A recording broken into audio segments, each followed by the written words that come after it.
In the 2000s, licensed themes such as Star Wars, Marvel, and Harry Potter have become very familiar to LEGO fans. Recent years have seen more licenses than ever, with many fans wishing LEGO would focus more on their original IPs. Well, today we're going to look at the license theme that everyone forgot about, LEGO Prince of Persia. Released in spring 2010, LEGO Prince of Persia was a tie-in theme for the new video game adaptation movie of the same title. The theme saw 5 retail sets and 1 Brickmaster magazine polybag. Let's take a quick look at them and see if they deserve to have been forgotten, or if they were underrated gems. This is Brick History, LEGO Prince of Persia, and I'm your host, Luke the Duke. Starting with the smallest of the wave, we have 20017 Dagger Trap. Brickmaster magazine was a paid subscription version of the LEGO Club magazine, with each issue including special goodies for a price of about $9. With just 52 pieces, this set is a perfect taste of what's to come. After Dastan jumps past the snakes and collapsing platform, his prize, the Dagger of Time, awaits him. I know firsthand that a lot of fans sought out this issue of Brickmaster specifically because it was the cheapest way to get the new Dagger piece. The only included figure, Dastan, is featured in 5 of the 6 sets and averages about $3.72 new on Bricklink. Overall, Dagger Trap is a good polybag and a great introduction to the concepts further explored in later Prince of Persia sets. Moving on to the retail sets, we have 7569 Desert Attack. Retailing for $11 and containing 4 minifigures, this set is the smallest of the box sets. This is basically a Prince of Persia battle pack. Dastan is sent against 2 Hassanson warriors in this drab desert scene. With just 5 more pieces than the Dagger Trap polybag, this 57-piece build doesn't offer much. A bit of sandstone with some spikes and dead bushes, this scene isn't much to look at. Some gems can be hidden under a rock, but that's it for play features. Where the set really shines is the minifigures. Dastan is the same as we're seeing most of the sets, but the others are both exclusive. First we have Satam, the Claw Hassanson. This guy will set you back about $7.50 new on Bricklink. His exclusive face print and armor pieces are both very nice, but his torso and hood are both seen on other figures. One of those figures is Gazab, Hatchet Hassanson, who shares that black head wrap. Although he's described as using a hatchet, his double-bladed axe seems a bit more intense. Gazab has an awesome, unique face print and torso printing, and costs about $3.57 new on Bricklink. Lastly, we have a classic floppy-armed skeleton. What's not to love? As for non-minifigure companions, this set includes some snakes and scorpions and a lovely exclusive horse. The printing is very ornate and well designed. Included is the exclusive sand blue saddle piece and a black 1x2 brick insert. Unfortunately with the printing, neither the included insert or 1x2 sand blue substitution really looks right to me. Overall, this is a great little parts pack. Whether you're a fan of Prince of Persia or not, this set has a lot to offer despite its small size. Averaging about $30 new and $14 used, this set is still rather affordable in 2023. But let's kick things up a notch. 7570 The Ostrich Race retailed for $19.99 and included 3 minifigures. This set always caught my eye back in the day. Dastan is pitted up against the nameless ostrich jockey to compete in a race of Ben-Hur proportions. The side builds are nothing special, the main build isn't very flashy, but the set comes with ostriches. Exclusive to this set, these 2-piece animals are great, averaging about $12.21 on Bricklink. The LEGO ostriches haven't inflated in price quite like some of the other animals we'll be seeing later. As for figures, this is the one set with an exclusive Dastan. Showing his Chad muscles to the world, Dastan rocks a shirtless look that will set you back about $8.64 new on Bricklink. Interestingly enough, the torso alone averages $12.16 on Bricklink, having only ever appeared in this set and the 2009 LEGO Indiana Jones Flight on the Flying Wing.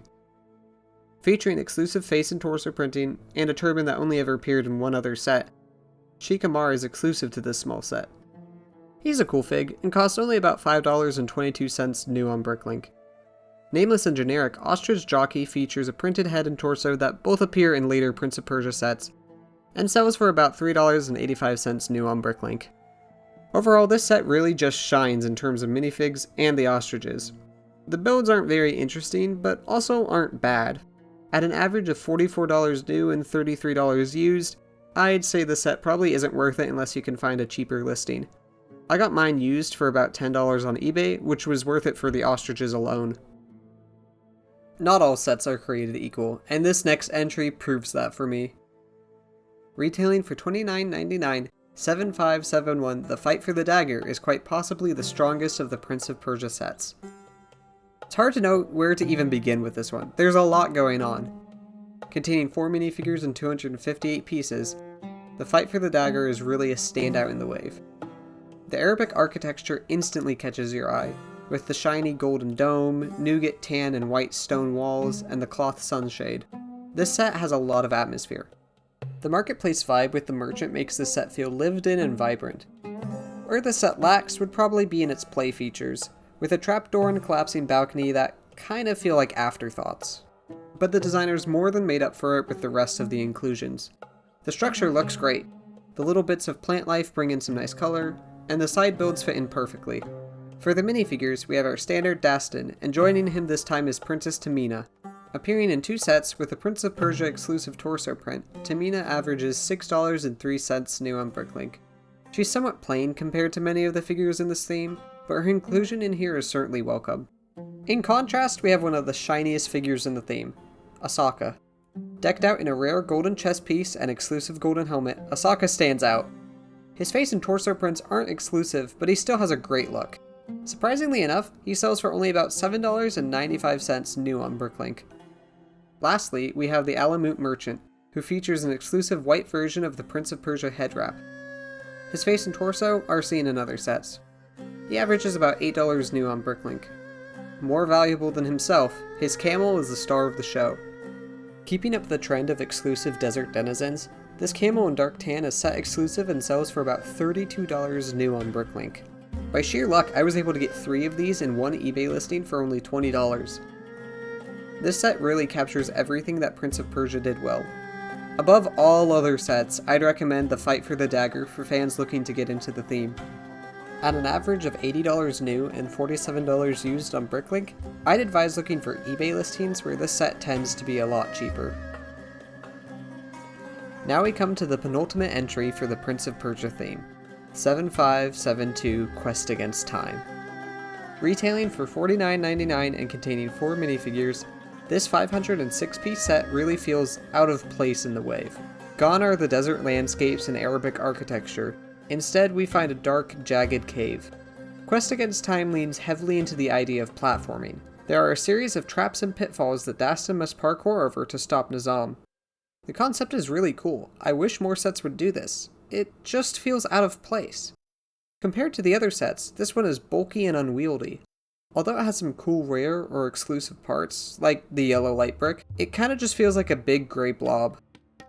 As for minifigures, Dastan and Tamina are the same as before. Exclusive to the set is Zulm, the Hassanson leader. Featuring unique face and torso prints, this guy is intimidating. He's a cool figure, and rather affordable at an average price of $5.57 new on Bricklink. Lastly is perhaps the best figure in all of Prince of Persia, the antagonist himself, Nizam. Nizam really just is epic. Nizam invented drip. The ornate gold printing makes this authoritative figure stand out. Featured in one other set, Nizam averages $6.13 new on Bricklink, and is worth every penny. But should you buy this set at $70 new or $35 used? No, probably not. I'd easily say that this is the weakest of the sets in terms of collector's appeal. It's not a bad set, it's certainly not a bad toy, but in terms of the line as a whole, the Quest Against Time hasn't aged well. Okay, wow, we've made it through a lot today.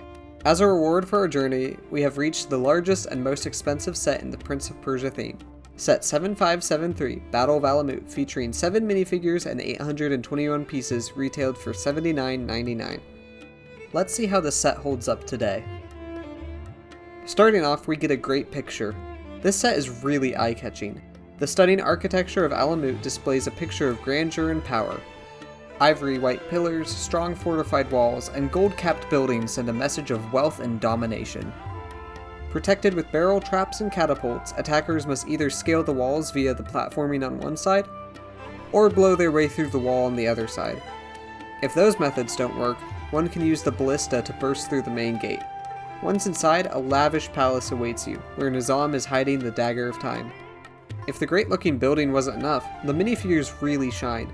Dastan and Nizam reappear, both being necessary inclusions for the scene. Defending the wall are two exclusive minifigures, the Alamut Guards. Featuring set-exclusive helmets and chest prints, these guys average about $17 new on Bricklink. On the side of the Hassansins, we have Ghoul, the Scimitar Hassansin, rocking a cool cape and exclusive torso print. He'll set you back about $15 new on Bricklink. Alongside him is Tama, the Razor Glove Hassansin.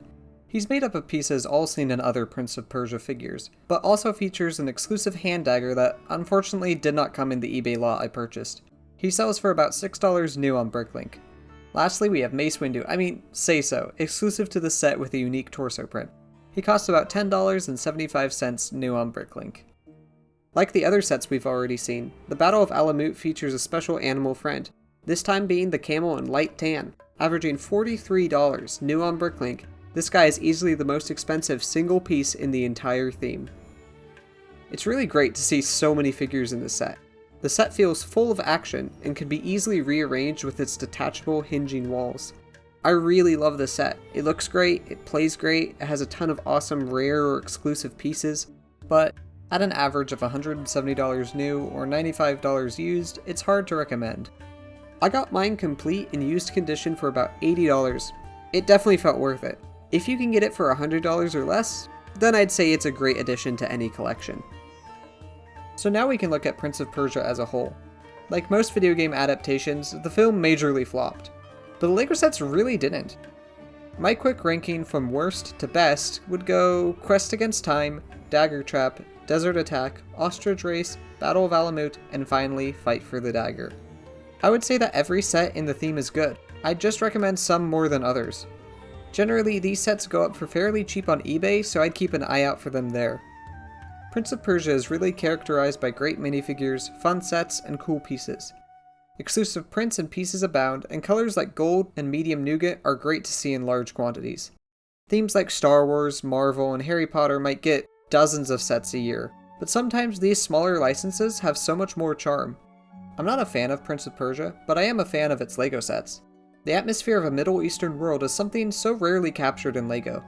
Although I'm by no means knowledgeable on the accuracy of the sets to the culture, I can appreciate the additions to the LEGO portfolio that Prince of Persia brought us.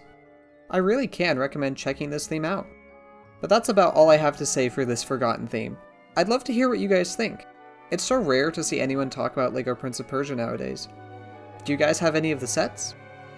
I hope you enjoyed this longer video. I have more dedicated brick history videos coming soon, so please subscribe if you want to see more like this. If you have any suggestions or requests for future topics, be sure to let me know down below. This has been Brick History, LEGO Prince of Persia, and I'm your host Luke the Duke, signing out.